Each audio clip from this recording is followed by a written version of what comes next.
Par défaut, pour prendre des notes, dans un cours ou dans la vie professionnelle, on utilise presque tous la même méthode de prise de notes de façon linéaire, que ce soit avec un crayon, un clavier ou un Apple Pencil. Pourquoi? Parce qu'on ne nous a jamais appris à faire autrement. Pourtant, il existe une méthode bien plus efficace, plus rapide, moins fatigante et qui va vous servir toute votre vie. Elle peut servir pour prendre des notes lors d'un cours, d'un rendez-vous avec un client ou d'un meeting. Ça peut aussi servir pour résumer un livre, organiser sa vie. Et j'oubliais, moi c'est Maxime et voici cette méthode. Lorsque vous prenez des notes, c'est souvent pour apprendre, coucher vos pensées sur le papier ou encore écrire ce que quelqu'un est en train de dire. Et comme beaucoup de personnes, j'ai débuté la prise de notes avec la méthode la plus courante, à savoir la prise de notes de façon linéaire, en tapant les mots ou en écrivant les mots de la personne qui parle, que ce soit un prof, un collègue ou un client. La prise de notes de cette façon a plusieurs désavantages. Tout d'abord, elle peut vite être fatigante pour les cours et meetings qui durent dans le temps, car on écrit en permanence. Et quand c'est terminé, on va se retrouver avec un long pavé chiant à lire et qui devra être synthétisé sous peine d'être difficile à mémoriser. Et de plus, cela ne permet pas d'avoir une bonne vue d'ensemble du sujet abordé. Enfin et surtout, lorsqu'on prend les notes de cette façon, on est concentré sur la recopie et être sûr de ne rien louper, et pas forcément sur la compréhension de ce qui est en train d'être dit. J'ai donc cherché un moyen de mieux suivre, comprendre et retenir les informations les plus importantes sans passer mon temps à prendre des notes. Et c'est comme ça que j'ai découvert il y a plusieurs années une bien meilleure méthode de prise de notes, appelée le mind mapping ou carte mentale, qui imite le fonctionnement de notre cerveau et donc on la comprend naturellement. Il s'agit d'une méthode visuelle qui permet de synthétiser et structurer nos idées. Alors on part d'un sujet ou d'un thème principal au centre, puis progressivement on ajoute tout autour des notes et des idées. Et c'est ce que vous voyez en ce moment même et ce que j'utilise pour vous expliquer cette méthode de prise de notes.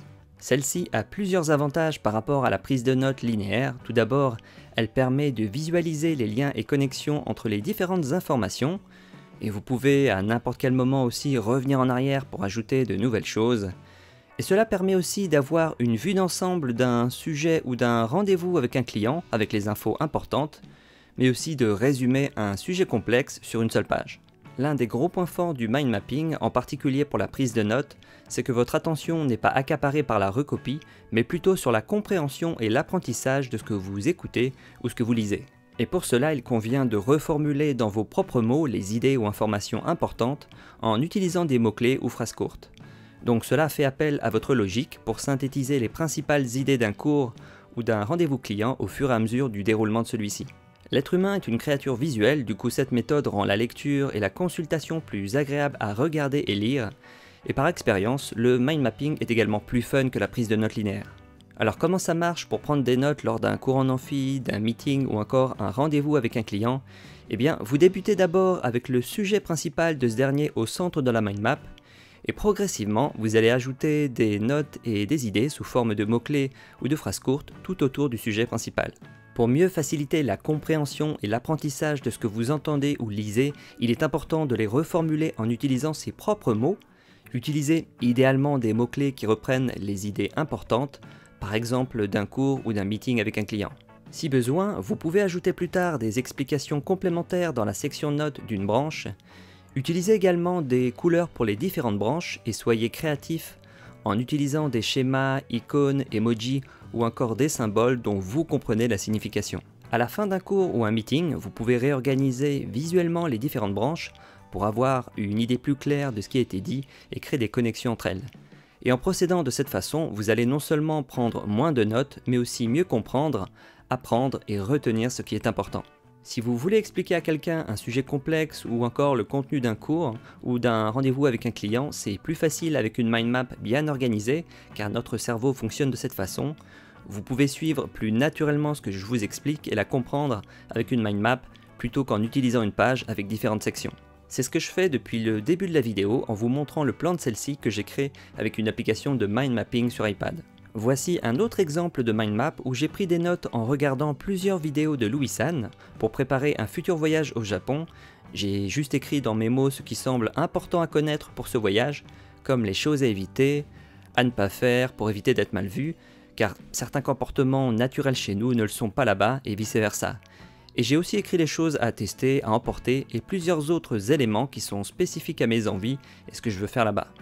Avant que je vous montre l'app de mind mapping que j'utilise et que je recommande, je tiens à vous présenter l'app de Surfshark qui, en plus d'être le partenaire de la chaîne cette année, est une app que j'utilise régulièrement sur mon iPad. Alors il s'agit d'un VPN que j'utilise de plusieurs façons différentes, par exemple pour payer moins cher certains abonnements, et pour cela je me localise dans un autre pays où le service est moins cher. Je m'en sers aussi pour accéder au catalogue étranger de Netflix, Disney+, ou Amazon Prime, ce qui permet de regarder des séries et films qui ne sont pas encore disponibles en France. Et en plus d'être le VPN avec le meilleur rapport qualité-prix, Surfshark permet de contourner aisément les géoblocages, par exemple pour regarder des émissions françaises à l'étranger comme Koh-Lanta ou Top Chef qui sont habituellement bloquées pour les personnes se trouvant hors de France. Surfshark est disponible sur tous vos appareils puisqu'il y a une application iOS, Android, Apple TV, Mac, Windows, Linux, ainsi qu'une extension pour Chrome et Firefox. Alors si Surfshark vous intéresse, je vous recommande de passer par le lien dans la description de la vidéo et d'utiliser le code MobileAddict pour bénéficier d'une réduction de 83% pendant une période de 2 ans et 4 mois. Vous pouvez prendre des notes de cette façon avec un papier et un crayon, mais le gros avantage de faire ça sur un iPad et en utilisant une application de mind mapping, c'est que vous n'êtes pas limité par la taille d'un papier physique et que vous pouvez déplacer librement les différents éléments et les modifier. De plus, sur iPad ou ordinateur, vous pouvez ajouter des images, schémas et liens web à vos cartes mentales pour les rendre interactives mais aussi plus faciles à comprendre, chose qui n'est pas possible sur le papier. Pour chaque branche, idée ou mot-clé, il est aussi possible d'ajouter une note complémentaire pour expliquer ou développer une idée.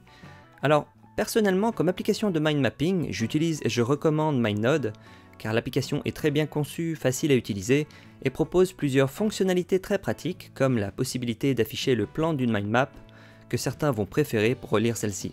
L'application est disponible sur iPhone, iPad et Mac, et tout le contenu se synchronise entre les différentes machines. Vous pouvez ainsi démarrer une mind map dans les transports en commun sur votre iPhone et la continuer plus tard sur votre iPad ou Mac. Le mind mapping peut être utilisé pas seulement pour prendre des notes, mais pour faire plein d'autres choses, par exemple pour créer le résumé d'un livre avec les idées importantes à retenir, planifier un projet, créer le plan d'un long document à rendre comme une thèse ou même pour organiser sa vie et se fixer des objectifs à atteindre. Et voici par exemple comment j'utilise le mind mapping pour expliquer le déroulement de ma journée de créateur de contenu.